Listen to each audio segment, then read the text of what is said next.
Всем привет! Рубрика «Вопрос-ответ». Итак, какое количество крема нужно брать для того, чтобы не переборщить, но при этом поухаживать за кожей век? Милые девушки, обращаю внимание, что принцип «кашу маслом не испортишь» здесь не работает. Нужно брать определенное количество крема. Итак, это количество будет равно величине спичечной головки. Именно такое количество крема нам вполне достаточно для того, чтобы нанести его по орбитальной кости на правый, а затем на левый глаз. Обращаю ваше внимание, что вот эту крышечку-колпак вы сохраняете в течение всего времени использования крема. Это где-то 2-3 месяца у вас будет ежедневного использования 2 раза в день.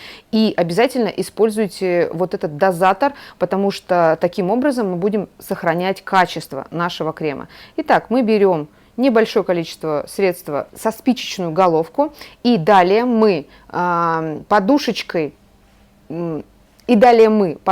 безымянного пальца набираем этот крем аккуратненько и похлопывающими движениями распределяем его равномерно по нижнему веку и по верхнему веку. Помним принцип нанесения средства по массажным линиям от внешнего угла глаза по нижнему веку к внутреннему углу глаза и от внутреннего угла глаза по верхнему веку к внешнему углу глаза. На подвижное веко еще очень близко по нижнему веку на кожу мы крем не наносим, он сам распределяется. Вот такие простые принципы.